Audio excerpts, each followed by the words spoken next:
Buenos días, tardes o noches, dependiendo de la hora que escuchéis este vídeo. ¿Sabes cuál es el origen de la Orden Carmelita? Para este vídeo he cogido la imagen de María Santísima del Carmen, Reina del Carmelo, de la agrupación parroquial Carmen Emprendimiento de Dos Hermanas Sevilla. Que ella nos ayude a seguir aumentando nuestra fe y amor a Dios.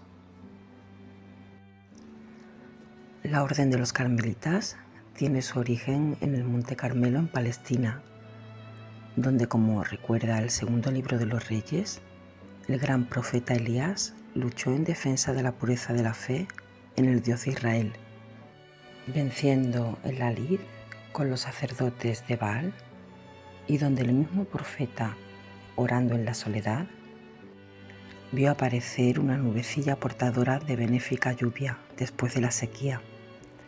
Desde siempre, este monte ha sido considerado el jardín floreciente de Palestina y símbolo de fertilidad y belleza. Carmel, de hecho, significa jardín.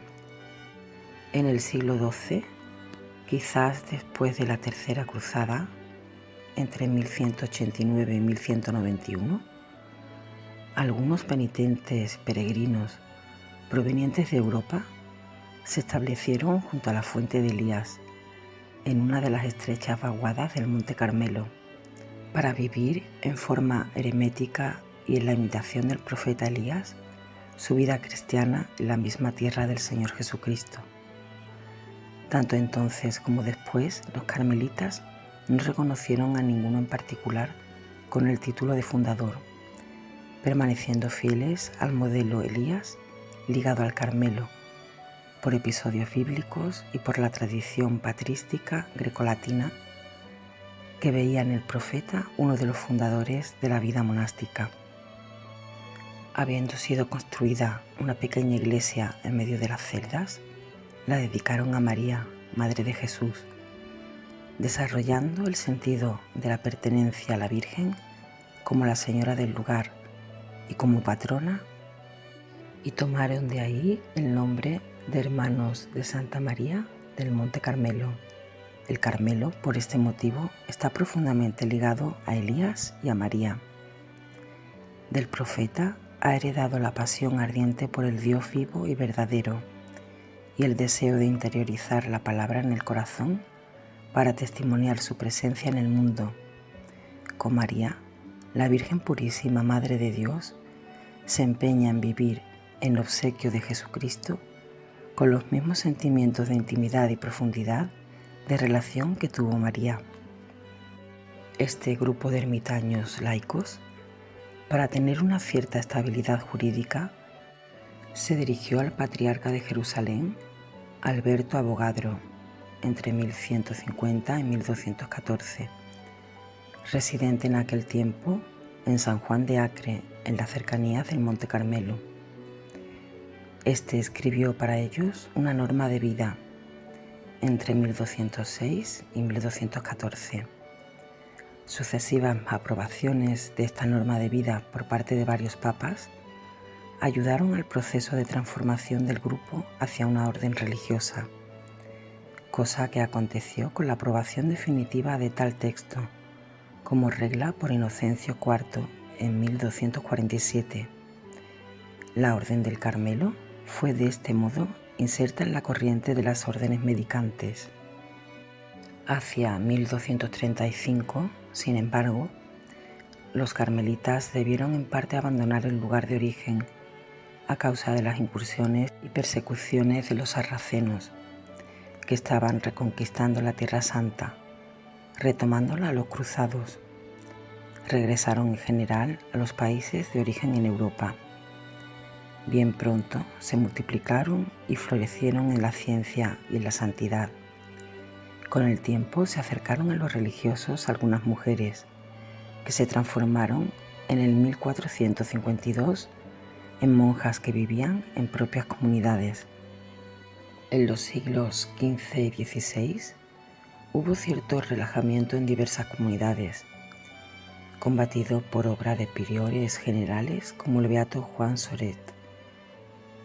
en 1471 y Nicolás Audet en 1562 y Juan Bautista Rubeo 1578, y por algunas reformas, entre las cuales la de Mantua y la del Monte Olivetti en Italia y la de Albi en Francia, para poner freno a la profusión de abusos y mitigaciones. La más conocida es ciertamente la llevada a cabo en España por Santa Teresa de Jesús, para la reforma de las monjas y después de los religiosos, ayudada por San Juan de la Cruz y por el padre Jerónimo Gracián. El aspecto más importante de la labor de Santa Teresa es no tanto el haber combatido la mitigación introducida en la vida del Carmelo, cuanto más bien el haber integrado en su proyecto elementos vitales y eclesiales de su época.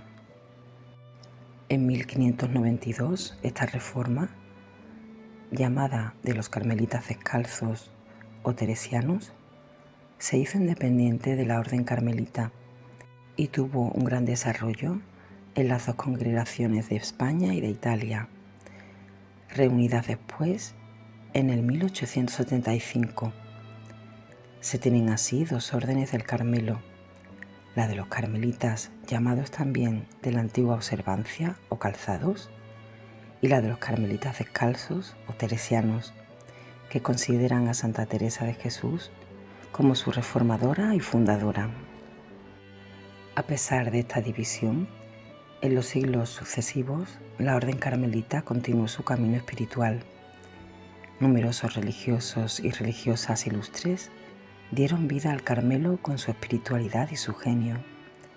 Grandes avances se dieron también entre los seglares con la institución de la Tercera Orden del Carmen y de las cofradías del Escapulario del Carmen en varias partes del mundo. En los siglos XVII y XVIII se expandió por algunas partes el movimiento de la más estrecha observancia con la Reforma turonense en Francia y con las del Monte Santo, Santa María de la Vita, Piemonte y Santa María de la Scala en Italia. Al inicio de la Revolución Francesa, la orden carmelita estaba ya establecida en todo el mundo, con 54 provincias y 13.000 religiosos. Precisamente a causa de la Revolución Francesa, la Orden del Carmelo sufrió grandes daños, de modo que al final del siglo XIX se vio reducida a 8 provincias y 727 religiosos.